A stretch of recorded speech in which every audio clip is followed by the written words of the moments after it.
செல்வங்களே, நத்தத்தா கண்ணாடி. ஓகே. ஏதாவது கண்டுபிடிச்சிங்களா?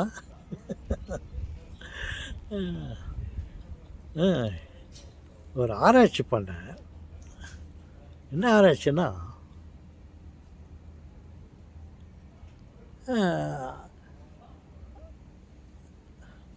இந்த நான் அங்கே நின்றுருந்தேன். அங்கே எதிரில் ஒரு இடத்துக்கு போகலான்னு சொல்லிட்டு நினச்சின்னு இருக்கிறேன். போக முடியல. ஏன்னாக்கா இந்த கிராவிட்டிக்கு இதை பூமியில் அது என்னை கெட்டியாக இழுத்து பிடிச்சிருக்குது. பிடிச்சிக்கிச்சா? நான் நின்றுட்டு அங்கே போகலான்னு நினச்சாக்கா நினச்சிருந்தாங்கன்னா அங்கே போக முடியல. பார்த்தாக்கா என் காலை பிடிச்சி இந்த பூமி இழுத்துன்னுக்குது, இழுத்து பிடிச்சிருக்குது. அப்புறம் என்ன அது போன்ட்டு அப்புறம் அப்படின்னு பார்த்தா காலை கெட்டியாக பிடிச்சிருக்குது பூமி, கிராவிட்டி ஆச்சுன்ட்டு ஒரு கால் வச்சு 2 கால் இருக்குது எனக்கு. அந்த 2 காலில் ஒரு கால் கெட்டியாக ஊனின்னு இன்னொரு காலை அப்படி பிடுங்கினேன். காலை தர மேலேருந்து இன்னொரு காலை அப்படியே ஜோராக பிடுங்கினேன். பிடுங்கிட்டு அங்கே போகலான்னு சொல்லிட்டு ஒரு கால் எடுத்து அங்கே வச்சேன். அது காலை அது பிடிச்சிக்கிச்சாங்க. அங்கே போனாக்கா இங்கேருந்து அவ்வளோ தான் ஒரு கால் போச்சு. அப்புறம் திரும்ப அப்படியே கெட்டியாக பிடிச்சிக்கிச்சு. என்னடா அது சொல்லிவிட்டு அப்புறம் இந்த காலை கெட்டியாக பிடிச்சிக்கின்னு ஊனின்னு இந்த காலை பிடுங்கினேன் மேலே. இந்த காலை பிடுங்கி அவ்வளோ தூரத்தில் அங்கே போணுச்சு. என் காலை அவ்வளோ தூரம் தான் இருக்குது. அங்கே போனோன்னா திரும்ப அந்த பூமி திரும்ப இழுத்துக்கிச்சு அந்த காலை. திரும்ப அது இழுத்துக்கு என் காலை அவ்வளோ தூரம் போன உடனே அது திரும்ப என் காலை கெட்டியாக பிடிச்சிக்கிச்சு. அங்கே போச்சா. அப்புறம் நான் போக வேண்டியது அங்கே. நீ இழுத்து பிடிக்கிறான்னு சொல்லிட்டு திரும்ப அந்த காலை கெட்டியாக பிடிச்சிருக்குதா. இந்த காலை ஊனின்னு இந்த காலை கெட்டியாக பிடுங்கி இன்னும் கொஞ்சம் தூரத்தில் வச்சேன். தூரத்தில் பிடுங்கினோன்னே அவ்வளோ தூரம் கால் போச்சு. அங்கே திரும்ப அந்த கிராவிட்டி இழுத்துக்கிச்சு. நல்லான்ட்டு அப்புறம் திரும்ப இந்த காலை அப்படியே பிடுங்கினேன். பிடுங்கி அங்கே வச்சேன். அது அங்கே பிடிச்சிக்கிச்சு. திரும்ப இந்த காலை பிடிக்கி தூரத்தில் வச்சேன். அப்புறம் இப்படியே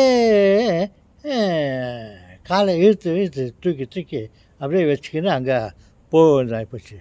பார்த்தீங்களா, இந்த கிராவிட்டி இருக்கிறதுனால நம்மளால் அப்படியே நினச்ச மாதிரி போகிறதுக்கு ஆகலை. காலை அது இதுலேருந்து காலை பிடுங்கி அது கிராவிட்டிலேருந்து அங்கே வச்சு இந்த காலை அப்புறம் அந்த காலை பிடுங்கி அங்கே வச்சு இந்த மாதிரி போகிறதாக்குது. கிராவிட்டி எவ்வளோ பவர் இருக்குது பார்த்தா நம்ம நினச்ச மாதிரி போகிறதுக்கு ஆகுதில்லை. அது நம்ம வலிமையை பயன்படுத்தி அந்த கிராவிட்டிலேருந்து காலை பிடுங்கி தூரத்தில் வச்சு நம்ம இப்படி போகிறோம். அதே மாதிரி தான் ஓடும்போது கொஞ்சம் சீக்கிரமாக போனாக்கா காலை தூக்கி வச்சுன்னு போனாக்கா வேலைக்கு ஆகுதில்லை, டைமோட போகிறதுக்கு ஆகுதில்லை. அதனால் ஓட்டம் இந்த காலை எடுத்து வச்சு அந்த காலை எடுத்து வச்சு அந்த காலை வச்சு ஃபாஸ்ட்டாக அதுக்கு ரன்னிங் சொல்லி பேர் வச்சுட்டாங்க. இதுக்கு வாக்கிங், அதுக்கு ரன்னிங். அந்த மாதிரி ரன் பண்ணிக்கின்னு போக வேண்டியதாகி போச்சு. அந்த மாதிரி இந்த கிராவிட்டி அந்த மாதிரி நம்மளை எங்கேயும் போக விடாமல் எல்லாத்தையும் இழுத்து பிடிச்சிருக்குது. நம்மள மட்டும் இல்லை, எல்லா பொருள்களையும் கிராவிட்டி இழுத்து வச்சுருக்குது. அதனால தான் அது ஒழுங்காக சுற்றும் போது கூட நம்ம கீழே விழுந்துடாமல் நம்மளை கெட்டியாக பிடிச்சி வச்சுருக்குது. அதே மாதிரி தான் இந்த இங்கெல்லாம் அங்கங்கே பார்க்குறீங்களா காருங்கள்லாம். இந்த காருங்கள்லாம் கூட நம்ம கார் ஒன்று பண்ணிவிட்டு நம்ம காரில் அங்கே நினச்சத்துக்கு போகலாம் சொல்லிட்டு காரெல்லாம் மேனுஃபேக்சர் பண்ணிவிட்டு அது கார் உள்ள உக்காந்துக்கின்னு போகலான்னு சொல்லிட்டு உக்காந்தாக்கா அது அங்கேயே இருக்குது காரு. என்ன கார் இங்கேருந்து போகலான்னு பார்த்தா, காரில் உட்காந்துட்டு போகலான்னு பார்த்தாக்கா கார் அப்படியே இருக்குது. அப்புறம் அதுக்கு என்ன பண்ணாங்க அப்புறமா, இந்த காலை கிராவிட்டிலேருந்து பிடுங்கி தூரம் வைக்கிறது, அந்த காலை பிடுங்கி எதிரில் வைக்கிறது, இந்த காலை பிடுங்கி அண்ணாண்டு வைக்கிறதுன்ற மாதிரி இந்த காருக்கு என்ன பண்ணுறது, அதுக்கு காருக்கு கால் இல்லை. சக்கரத்தை பிடினாலும் சக்கரை கலந்துடும். நம்ம அது போகிறதுக்காக நம்ம சக்கரத்தை பண்ணி வச்சுக்கலாம். அதுக்கு இப்போ என்னடா பண்ணுறதுன்னு சொல்லிட்டு ஒரு மெஷின் கண்டுபிடிச்சான். மெஷின்னாக்கா இந்த ஆர்ஸ் எல்லாம் இருக்குது, குதிரைலாம். அந்த ஆர்ஸுங்கெல்லாம் எப்படி ஒரு பொருளை கட்டி விட்டா அது இழுத்துன்னு போகுது. ஆர்ஸுக்கு ரொம்ப சக்தி. மற்ற மிருகங்களை விட மாடு, ஆர்ஸ் எல்லாம் அதுங்களுக்கு இழுத்துன்னு போகிற சக்தி இருக்குது. அது மாதிரி ஒரு ஆர்ஸை கட்டிட்டு அதை இழுத்துன்னு போகிற மாதிரி பண்ணாக்கா கொஞ்சம் தான் இழுக்க முடியுது. இந்த கிராவிட்டி பவர்லேருந்து கொஞ்சம் தூரம் தான் அந்த ஆர்ஸால் இழுக்கிறது முடியுது. அப்புறம் 2 குதிரையை கட்டிட்டு அந்த காரில் கட்டிட்டு அதை இழுத்துன்னு போகிற மாதிரி, அந்த 2 ஆர்ஸு இழுக்கிற மாதிரி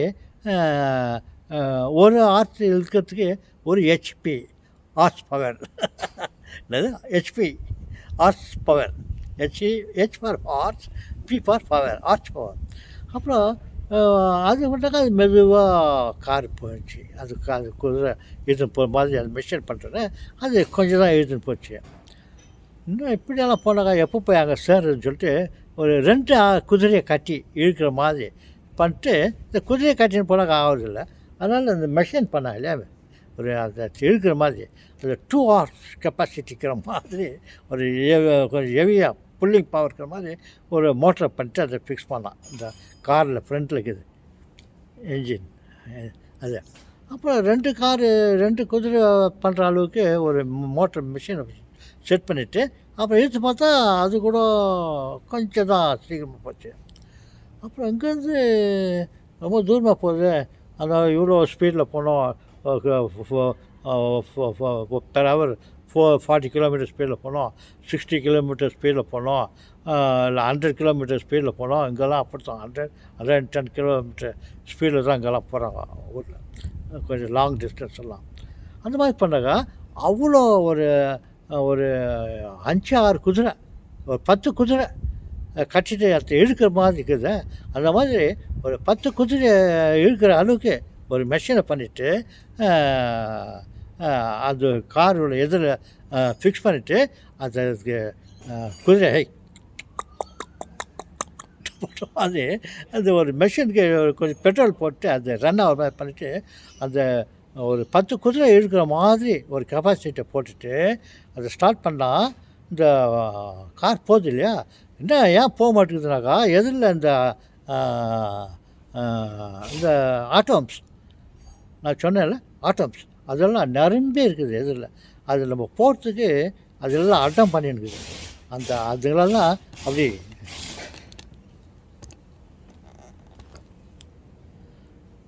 அதனால அதை தள்ளிக்கின்னு போகிறதுக்கு இவ்வளோ பவர் உள்ள மிஷினு குதிரைகளை கட்டி இழுத்துன்னு போகணும். அப்போ இந்த ஆட்டோம்ஸ் இதெல்லாம் இருக்குது இல்லையா, அது எவ்வளோ அட்டம் பண்ணிருக்குது பாருங்க. தூரம் போகலான்ட்டு அவனை தள்ளிட்டு நம்ம போகிறோமே, அந்த மாதிரி இந்த ஆட்டம்ஸ் எல்லாம் தள்ளிட்டு போகிறதுக்கு இந்த காரில் இந்த என்ஜின் ஒரு மெஷினை வச்சு போகிறோம். பார்க்கறதுக்கு ஒன்றும் இல்லை, நம்ம கையெல்லாம் அப்படி ஆட்டுமே, நம்ம நடந்து போகிறோமேண்டாக்கா அந்த ஹார்ஸ் பவர் பிடிச்சி அந்த கார் இழுத்துன்னு போகுது. அந்த அளவுக்கு நம்ம நடக்கும்போது அது ஒரு கையை அப்படி எடுக்கிறதுக்கு அப்படி கையை அப்படி சும்மா கொண்டு போகிறோம் இல்லையா, அதை அவ்வளோ பவர்ஃபுல்லு சக்தியை யூஸ் பண்ணி தான் நம்ம போகிறோம். இப்போ இங்கேருந்து அந்த இடத்துக்கு போகிறோன்னாக்கா நம்ம அந்த என்ஜின் மாதிரி இந்த மெஷினை உடம்ப யூஸ் பண்ணி போகிறோம். பாருங்க, சும்மா அப்படி கையை ஆட்டில் வச்சுங்க. இந்த கை வந்து சாதாரணமாக அப்படி ஆட்டல, எப்படி ஆட்டலன்னு சொல்லிட்டா நம்ம எவ்வளோ சக்தியை யூஸ் பண்ணுற பாருங்க. இப்போ அப்படி கையை பண்ணுறோன்னு வச்சுக்கோ, அப்போ அப்படி கையை நீட்டுன்னு போகும்போது இங்கே ஏதாவது ஒரு கல் செவுறு என்ன இருந்துச்சு வச்சுக்கோ, அது கையை அப்படி அச்சாக்கா அந்த கை என்ன நோய் எடுத்துக்குது. செவுத்து மேலே அடித்த மாதிரி. அந்த மாதிரி அடித்த உடனே கை ரத்தம் கூட வந்துடும். ஏதாவது கையில் அது பண்ணும்போது எதிர் இடம் வந்துச்சுன்னா, அந்த அளவுக்கு நம்ம ஃபோர்ஸ் யூஸ் பண்ணி தான் நம்ம நடக்கிறோம், பறக்கிறோம், போகிறோம், வரோம் எல்லாம். சும்மா அப்படி நம்ம போகிறோம்னு நினச்சிக்காதீங்க. நம்ம அவ்வளோ சக்தியை யூஸ் பண்ணி தான் போகிறோம். எப்படி யூஸ் பண்ணுறது? சக்தியை யூஸ் பண்ணுறனாக்கா பாரு, இங்கே எதனா ஒரு கல் இருந்துச்சுன்னா, இல்லை எங்கன்னா அப்படி கண்ணை மூணு அப்படி போனாக்கா எதிரில் செவுத்து இருந்துச்சுன்னா, அப்படி போகும்போது அந்த செவுத்தில் தலை பட்டுச்சுன்னா தலை எவ்வளோ நோய் எடுத்துக்குது, ரத்தம் கூட வந்துடுது இல்லையா? அப்பான்னு அந்த மாதிரி அவ்வளோ ஃபோர்ஸை நம்ம யூஸ் பண்ணி போகிறோம். ஏதோ அடம் இல்லாமல் செவுறு மாதிரி ஒன்றும் இல்லாமல் இருக்கிறதுனால நமக்கு தெரில. அந்த மாதிரி இந்த எலக்ட்ரான், புரோட்டான்ஸ், இந்த ஆட்டம்ஸ் எல்லாம் நிரம்பி இருக்குது. அதுக்கு நம்ம ஒரு ஃபோர்ஸை யூஸ் பண்ணி தான் நம்ம அதை தள்ளின்னு நம்ம போகணுன்றது இங்கே எல்லாருக்கும் தெரியும். எனக்கு கூட தெரியும். எப்போ உங்களுக்கு தெரிஞ்சோ அப்போ எனக்கும் தெரியும் இல்லையா? பட் இப்போ ஏதோ பேசுகிறதுக்கு ஏதாவது வெறும் வாயை மென்டனுக்கிறவனுக்கு கொஞ்சம் அவல் போட்டுக்கின்னு ஏதாவது சாப்பிட்றோமே, அந்த மாதிரி சும்மா டைம் பாஸ் பண்ணுறதுக்காக இந்த பழைய விஷயங்களெல்லாம் நான் எடுத்து சொல்கிறேன். நம்ம ஒரு இடத்துல இங்கேருந்து அங்கே போகிறோன்னாக்கா நம்ம சாதாரணமாக அப்படியே போகல. நம்ம சக்தியை யூஸ் பண்ணி அது எதிர்க்கிற தடையை, இப்போ ஏதோ டோர் இருக்குது வச்சுங்க, அது போனாக்கா அந்த டோரை வந்து அப்படி தள்ளிட்டு தான் நம்ம உள்ளே போகிறோம். அந்த மாதிரி இங்கே இருக்கிற ஆட்டம்ஸ் எல்லாம் நம்ம அப்படி புஷ் பண்ணிட்டு தான் போயின்னுக்கிறோம். அதனால தான் நம்ம மோட்ரு, காரு, ஸ்கூட்டர்லாம் ஒரு என்ஜினை ஃபிக்ஸ் பண்ணிவிட்டு குதிரை கட்டி இழுத்துன்னு போகிற மாதிரி 0.5 HP, 1 HP, 2 HP, ஒரு குதிரை 2 குதிரை கட்டி மாடு எப்படி மாட்டு வண்டி இழுத்துன்னு போகுது, அந்த மாதிரி இந்த குதிரை எப்படி இழுக்கிற சக்திக்குது.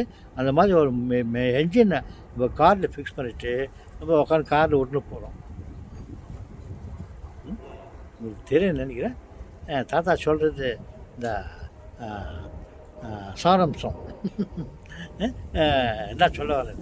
அதனால் இந்த மாதிரி அதை தெரிஞ்ச விஷயத்து தான் சும்மா உங்கள்கிட்ட நான் சொல்கிறேன். நீங்கள் உங்களுக்கு புதுசாக அப்படியே என்ன இருக்குது எதிரில், இன்னும் நம்ம சும்மா தானே போகிற நினச்சின்னுக்காதீங்க. அப்படியே இப்போது நிறைய தண்ணிக்குது வச்சுக்கோ, ஒரு டேங்க்கு, ஒரு நிறைய தொட்டி நிறைய தண்ணி. இப்போ இங்கேருந்து தண்ணியில் இறங்கிட்டு இங்கேருந்து அந்த கரைக்கு போகிற வச்சுக்கோ, இந்த தண்ணியில் போகும்போது அப்படியே போயிடுறோமா, இந்த காலை எடுத்து காலை தாண்டி வைக்கும்போது எவ்வளோ அட்டமாகுது, கஷ்டப்பட்டு தானே நம்ம தள்ளின்னு போகிறோம். அந்த மாதிரி தான் இந்த எலக்ட்ரான், புரோட்டான்றதெல்லாம் எங்கே நிரம்பி இருக்குது. நம்ம அதெல்லாம் ஃபோர்ஸ் பண்ணி தள்ளின்னு தான் நம்ம இந்த இடத்துல தான் அந்த இடத்துக்கு போகிறோம்.